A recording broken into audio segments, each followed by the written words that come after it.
Welcome to Paranormal Universe.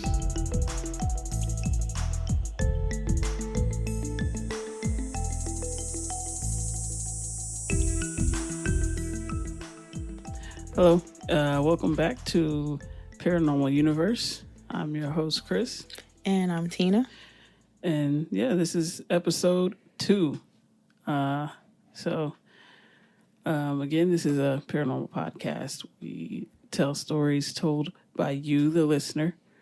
And today we actually do have some stories by a couple of people from Reddit. I guess we got some ghost stories for you today. Hoping I run into some aliens or Bigfoot or something sometime soon. But today we got a couple of ghost stories for you. So I guess I'm going to go ahead and go.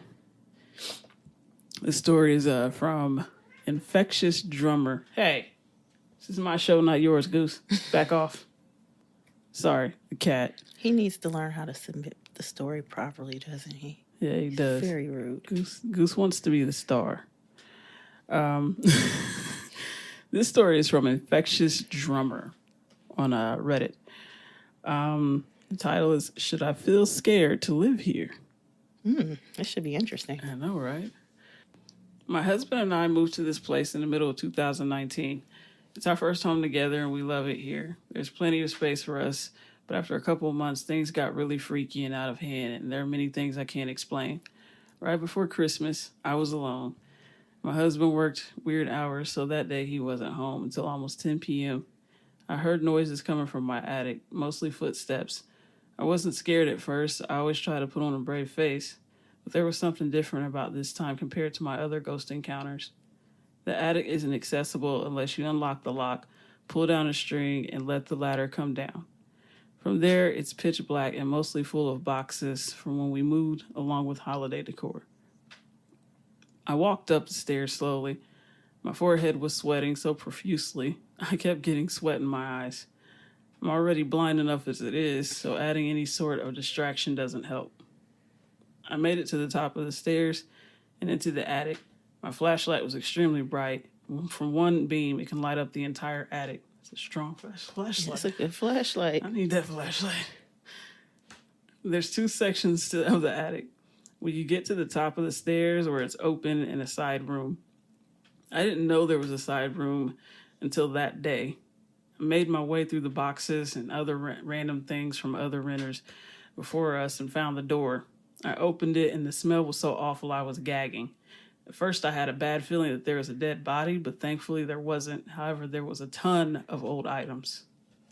A wedding dress, fake floral pieces, a bunch of rugs, 6 boxes of shoes, an old dog collar, a box of baby clothes, photo albums, pillows.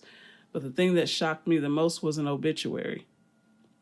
I instantly got chills and ran down the attic stairs, closed the hatch, and locked it. I later found out from searching my county's website that the woman who the obituary was for was the first owner of the home, lived here for over 30 years, and passed away in our master bedroom before she was found by her son the next morning. Uh-oh. Yeah. I was so confused, though. Why would her obituary be in the attic of her old house? Someone must have left it there in her honor or by accident. Nothing happened for a while after that. No footsteps, noises, nothing that seemed alarming to me until February of this year. My husband and I were sitting on the couch watching a movie in our living room. We heard a knock at the door, so my husband went to answer it, and no one was there. This happened 2 more times until he decided that it was some punk kids playing Ding Dong Ditch. Oh well. An hour after that, we both instantly felt like someone was breathing heavily down our necks. Oh. Oh. The strangest part, though, was how we both looked at each other at the same time when it happened. Oh. I know I'm scared, You did it. man. No, you're doing it. I felt uneasy, but not scared, really. We drifted off to sleep together on the couch eventually. In the middle of the night, every single cabinet in our kitchen slammed shut, along with our pantry door. We both woke up immediately because our living room, dining room, and kitchen all sort of joined together in one big space. My husband decided to check it out while I stood close behind him. At this point, I finally felt like I needed to fear for my life. I was absolutely terrified in every way possible. After a few minutes, we headed to our actual bedroom and closed the door. Neither of us wanted to sleep with the door open that night. I mean, can you blame us? As the weeks passed on, we both encountered more paranormal experiences, such as waking up with all the blinds in every room completely raised. We both sleep in the nude, otherwise it wouldn't have felt as sinister. Picture frames fell off the wall. Our names were being spelled out with letter magnets on the fridge. I could keep going. That is creepy. If I see my name on the fridge, we're moving. I don't care. Burn the house down. I'm going to end this story after this next part just because I'm exhausted and starting to get the creeps talking about my current home experiences while I live here. My husband and I went on a date last weekend. No worries, we kept our distance from others and we didn't go anywhere too crazy. We brought a picnic to the beach and it was an amazing day of relaxing and dipping our toes in the sand and water. When we got home, our house was absolutely trashed. Every garbage can was dumped out, plates and cups shattered on the floor. My 3 favorite books had their pages ripped out and thrown around. Our bed, which was made, looked like someone was in it and tossed the blanket around. And a bunch of my plants were either wilting significantly or their pots were broken from being knocked over. I have around 50 plants total, and at least 15 of them were affected. At first, a spirit or ghost activity didn't even cross my mind. We thought someone broke into our home, so we called the police and they came by to check things out. There was no sign of forced entry, no DNA left behind on the plates or cups or anything else that they could tell right now at least, and no witnesses whatsoever. The front and back door, as well as all windows, were secure when we left the house. We also have ADT, which would have alerted us if someone broke a window or picked a lock to come in. After the cops left, we cleaned up the mess and went to bed. We talked a little bit about how, yes, the house was wrecked, but was anything missing? Not that we could tell. Everything of value was still in its place as usual. No money was taken. It was just disturbing. I stayed up all night listening to every little noise. I slept maybe 2 hours that night. Soon after that horrible night, I got the bright idea to start posting my ghost experiences on here with my husband's support and encouragement. This one was hard for me to post, but I hope you all enjoy. Please let me know your thoughts on ideas and experiences you've had that are similar to this one. I appreciate you all. Ooh. Wow. So that one was interesting. Yeah, that was very interesting. And with the way that the house was tossed around, I would be concerned about safety. Yeah. First and foremost, they had cabinets slammed. I experienced all of mine were open, but they were just open. They weren't open and closed in a violent manner. Those items that she found in the attic.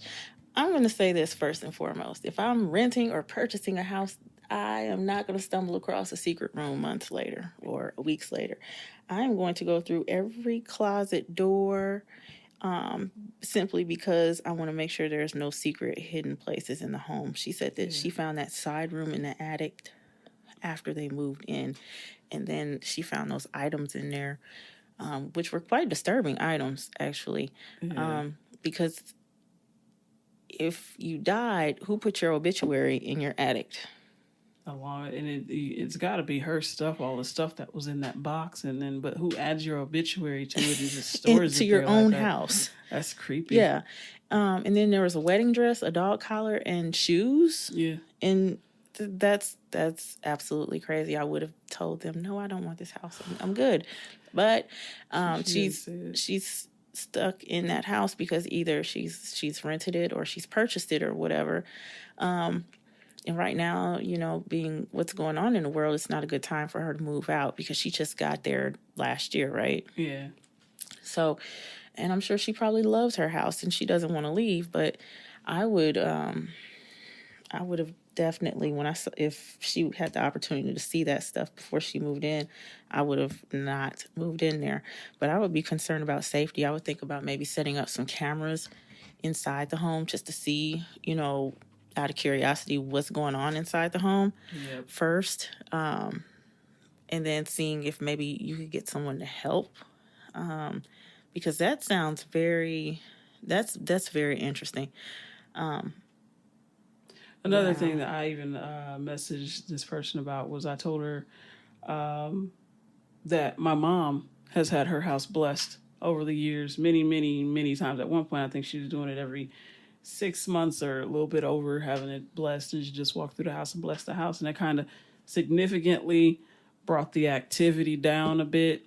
It didn't necessarily clear all the energy, but things were a lot less creepy, and they occurred less often than they did before. So I don't know, if this poster is religious, or if she, whatever she believes in, whatever it is that she can do to cleanse the house was what I suggested to her Yeah, when I spoke to her. because she's got to do something. Because her name and her husband's name spelled out on the refrigerator. That's crazy. I do know that I've used sage to clean the home. I've used it once before because I've had a specific encounter with a very tall shadow figure, and I did use it once before here. I used it twice. Once when we moved in, and then I used it again when we had quite a bit of activity that was kind of disturbing for us, and we hadn't had anything after that. Well, we hadn't had a lot Too after that. disturbing. Yeah. Yeah, it's usually saging or blessing or whatever it is you practice. It's not usually a one shot deal. You kind of gotta keep at it to discourage the spirits and all that. Yeah. If anybody had any other suggestions, please feel free to send an email to us so that we can send her something to help out. Yeah, or send us an email or anything like that. Let us know how we can help ease her mind and make her experience in her new home less frightening. All right. Are you ready for yours? You want to jump on your story? So I have Crystal from Reddit, and she has the Hatman encounter. When I was 6 years old, my mom took me to visit my adult sister in another town. I'll call her Marge. There were 2 rooms in the apartment. One was my sister's, and the other one was her roommate's. Her sister's roommate was going away for the night, so while my mom and sister were up watching TV, I was sent to bed in the roommate's bedroom. I hated sleeping on my own and always have, so I often just stayed awake for hours. I noticed a flickering on the wall that turned into a large, bright white square of light. Then, within it, the black shadow of a man appeared. He wore a hat and either long hair or a cape behind him, and a sort of beard. I still remember the experience as clear as day. I'm aware that I was a very imaginative child, but I was definitely, without a doubt, wide awake and fully aware when this happened. I kept thinking to myself, how is this shadow in the room? And where could he have come from? I wasn't scared at all, just really confused and curious. After what felt like forever, he disappeared again. I only saw his upper half. He seemed bigger and taller than a normal person overall, and was a pitch black 2D shadow. But he moved his head around a bit as if he was observing me. The next morning, I told my mom, but I didn't call out to her that night, even though she was in the next room. I'm still not sure why I didn't call out. Some friends said Marge had been into the occult for quite some time, so I didn't know if this was connected. 2 years later, I was at another one of my sister's weddings. Now, Marge has a twin, which is our brother, and he brought his girlfriend to the wedding. His girlfriend knew a man who had gone to move into Marge's apartment. She said the man was in the process of moving his belongings into the house when he saw the same thing I did. But apparently, he scared more easily than I did. He grabbed his wallet and ran out, refusing to even go back in to retrieve any of his things. Nope. He said, nope, I'm not doing it. Just not gonna do it. No. For decades, I thought I was the only one who had these experiences. But recently, I discovered people all over the world have seen the Hatman. I have recently started researching cases and hope to write a book to find out exactly who he is. My whole life, I have had ghostly encounters, and on 2 occasions, I saw shadow people, which seem to often be seen by those who have been visited by the Hatman. The first time I saw a shadow person that wasn't the Hatman, I was in my 20s, and it was about 4:30 a.m. So it was dark, but just a little bit of the sun was up, so I could make out shapes and movements. I saw a tall, thin figure looking around things in my room as if looking for something. I don't know why I woke up when I did, but I did. I thought it was my younger brother. Yes, I have many siblings. At first, so I said, "What are you looking for?" The figure just turned to look at me as if it was shocked. I realized it was like a gray void. It had no features, no eyes or mouth. It looked around a little more, then headed for the door. But after it did, it poked its head back around the door for a glance before walking down the hall towards the lounge room and vanishing. It was the opposite end of the house to my brother's room, but I still checked just in case. He was fast asleep. I had a lot of strange encounters at this house, and eventually I found out that it was just 2 doors down from where a family lived who had carried out a murder-suicide. Oh, Yeah. it got real. The second one happened in another house, but I only saw a very quick glimpse of it from the kitchen, walking into my bedroom. Not long after that, I was in bed and heard a soft male voice from right behind my head say, "Hey." Eventually, neighbors told us a young man had died in that house, possibly in my bedroom. I find the best way to keep shadow people away is by saying prayers. I really do want to find out who they are and what they want with humans. I'd never believe in these experiences if they hadn't happened to me. So I believe those who say this has happened to them. Man. Shadow man. Hatman, shadow people. Man. That's creepy. It is. I had a shadow person, shadow man, at an apartment one time, and he kept showing himself down the hallway. I had my bed positioned. It was positioned on the wall opposite of the hallway, and it was a small apartment. So when you came in the apartment, the front door was on one end, and then you had the living room, and it was just basically like a shotgun. You had the living room, and then the dining room, and straight down was the hallway. And along the hall, there was one bedroom. There was off to one side. There was a bathroom off to the other side. And at the end of the hall was the master bedroom. And then the wall at the back of the bedroom is where I had my bed positioned. So if I'm sitting in my bed, I can see straight down the hall, and I can see the front door. So I had the bed positioned where I was looking down the hall. Don't ask why.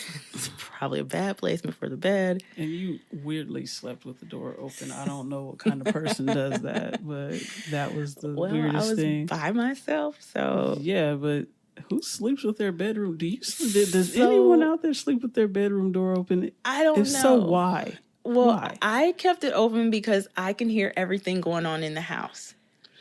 That was my rationale for that. Okay. I can hear everything going on. I don't want to hear everything going on in my house if I'm sleeping alone. I don't want to hear anything. I'm minding my business in my bedroom alone. If someone is out there making noise and doing things, that's their business. That's their life. Hey, I'm minding my business in my house alone. That's the way I see it. Okay. That is a great question. Okay. If you sleep with your bedroom door open, do you sleep with it closed? I still think it's kind of weird that she sleeps with it closed. She thinks it's weird that I prefer to sleep with it open. But She's weird. She won. So it's closed now. And yeah. Go ahead. You tell your shadow person, and I'll tell you the reason why I don't play games like this. Continue your shadow person story. Okay, so yes, I was sleeping with the bedroom door open, and of course, I'd sit there and obsessively look down the hall every now and then. And I noticed the shadow person. Mine wasn't gray. Mine was like a black shadow. Like you look down on the ground and you see your shadow, but it was upright like a person, and it looked a lot smaller down the hall. And as it came up the hall, it was bigger. Well, I saw this shadow person on a few different occasions, and as it would come up the hall, it never actually came into the room initially. And I'm one of those type of people. I will burn some sage. I will clean the room and clean the house rather, and it'll be done. So I think maybe saw 2 or 3 times before I decided that this needed to be clean. And it took 2 or 3 times for you to decide that you needed to sage the house. The third time he came actually into my room. Yeah. And he only came into the doorway. So I guess standard bedroom doorway in an apartment is how tall? How tall would you say? I don't know. Taller than me, 8 feet, 7, 8 feet. I don't know. Okay, so when it came into the room, it stood taller than the frame. Okay. Well, initially down the hall, it didn't look that big. Nowhere near that big. It looked a lot smaller. And it was kind of down the hall around the front of where my son's room was. It didn't go into his room, but it was around that area. It was more so around the area where the dining room was. And then the last time I saw it, it actually came like right there right into the threshold of my bedroom. And then it would go away. So I said, okay, this is it. I did have to perform sage ritual to clean the house. So I've seen a shadow figure before. And the last time is when I got a lot of it nervous. Mm-hmm. That's when he came into your room. Yeah. Right? I put everybody out of the house and said I got to do something. And I cleaned every corner of that house with sage. Yeah. Well, the reason why I learned my lesson about sleeping with my door open, weirdo, is when I was about 14, I was in my room sleeping. I slept by myself, and my room was on one side of the house, and everybody else's rooms were on the other. So I was already... You were banned. Yeah. My mom did the shot. I guess she banished me from the rest of the house. And so I'm sleeping. This is an old house. This is way before we moved into the haunted house she's in now, the ghost house. But this was the only time I experienced anything in this house. But I was laying in bed, and I woke up in the middle of the night, and I always slept with the TV on. Back then I would leave it on, Nickelodeon, and then like all the throwback shows would come on. So if I woke up in the middle of the night, sometimes I get a treat of Family Ties or what was the show with Kirk Cameron? I get all those little Nick at Night throwback. Yeah, Nick at Night. There you go, Nick at Night. Who's the boss? All those throwbacks. Yeah. So I was sleeping and woke up, and my TV was on, and the glow from the TV, the room because my room was off of another room. So like it was the big sitting room, and my bedroom door was off that room. So my door was open. That big room was dark. Of course, everything was dark in the house. And from the glow of the TV, I just saw an outline of, and I can't say that it looked like a woman because it was a shadow, but I felt like it was a woman. I felt that energy like it was a woman. Right. And she was right there, and she couldn't have been no taller than 5 feet. And she was just standing there.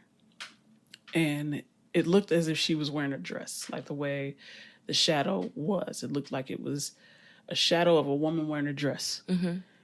And I opened my eyes and I just looked at the door and I'm just staring. And she stood there, and then I closed my eyes, I opened them back up, she was gone. I was like, yeah, that's... Mommy. And I had to walk through that room and turn left down the hallway to get to my mom. And I was like, I'm stuck. I'm trapped. This whatever this is has got me trapped in my room. So I just got up and I closed my door and jumped back in my bed, and I turned my TV up loud, and I turned my light on, and I'm just in there just chilling, like watching TV. And I don't think I went back to sleep that night either, but I was about 14 when that happened. That was the first time I actually saw something. And again, that door is going to stop the shadow people. How? It's going to stop me from seeing them if they want to be creepy and stand in my doorway. But if they want to be creepy and stand by me, then that's a different story. But at least they can't be in the room and be creepy. I mean, standing outside the room and be creepy. That's weird. Who, like, if I was a shadow person, they're creepers. That sounds like some shadow. That sounds like some shit I would do if I was a shadow person. Not just stand outside somebody's room and stare at them.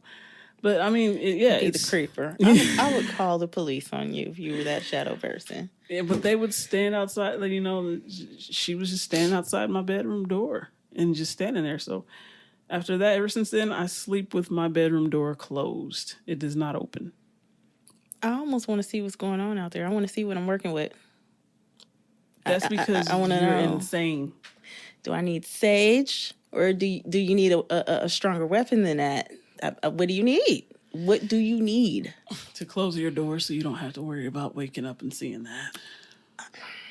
I don't know. You know what? I've never seen anything in my room, though. Like, actually in my room. I've never seen anything hanging out. That was the only thing I saw in my room, and I felt like it was a male, only came to the threshold. It was almost like he couldn't go any further for whatever reason. Yeah. And I do have where I that's why I have the red string with the bells on it. It's supposed to, if something comes near it, it's supposed to ring the bells. It makes the bell, alarms you that... Yeah, I know. Those bells, I was hoping I'd never hear those bells ring. I've never heard... Like, I don't want these bells to ring. I've never heard those bells ring. But I was told that that's what the string was for when I bought it from the store. The red string is supposed to protect you. I want to go back to that store. I wonder if that store is open. It is open. I love that store. We're going to have to go back to that store one day. Yeah, New Age people, I love that store. Well, yeah, so that's the episode. Kind of got this one done a little bit faster than usual. So yeah, if anyone again has any advice for Crystal, anything Hatman related or shadow person related, let us know, and we can relay that message to Crystal. But especially for Infectious Drummer. Yeah, and also Infectious Drummer, the entity in her home definitely needs to be dealt with and handled so she can live in peace, not have to worry about having to clean her house up after someone decides they want to trash it. That doesn't sound like a very peaceful entity. It doesn't even sound like it's I don't want to say it's demonic, but it maybe it's a poltergeist or something. It sounds like a thug. Sounds like a thug. It does. It sounds rude. And now exactly. You just call a ghost rude? Yes, it sounds rude. It trashed her house. That's her home. She worked hard for it. Now let me ask you this: what is the definition of a poltergeist? Because that was the word that was coming. That was the word that was coming to my mind as you were reading that story. Because I thought that poltergeists were. I was obsessed with poltergeists when I was 13. I actually used to read books on them all the time. let's Google that and see what the definition of poltergeist is. It is a ghost or other supernatural being supposedly responsible for physical disturbances such as loud noises and objects thrown around. So she could possibly have a poltergeist. Has a poltergeist. Yeah, because I thought that they were the ones that were kind of violent and they were little misfits. Yeah. So you just called a ghost a thug. You said a ghost was rude. You sound like someone's mother. You just said it like Reese just brought home a very bad friend, and you called him rude because that's the worst thing you can say to him as a parent. Well, I am someone's mother, by the way. Asshole. And that ghost is rude to her and her husband and should not be doing that. And I don't think that that's right. It's not right. So, yeah. The ghost is being an asshole. Sounds like a bit of a poltergeist there. What's going on? You just slammed your phone down. You're angry. Did the poltergeist make you mad? I'm offended for her. If she's not offended, I'm offended. Offended? Yes, I am. So the poltergeist is offensive now. It actually is. All right, well, okay. I guess that's that on that. So yeah, well, this show is a wrap today. Thank you for listening. Again, if you have any suggestions for Infectious Drummer or Crystal, please hit us up. Let us know what can or can't be done about their situation. Well, Crystal's situation needs a resolution. I mean, not Crystal. Infectious Drummer needs a resolution. Crystal is more interested in Hatman stories and encounters and his or its origins. But yeah, so again, thank you for listening. If you want to reach out to us and give us your stories or encounters, you can email us at paranormaluniverse@gmail.com.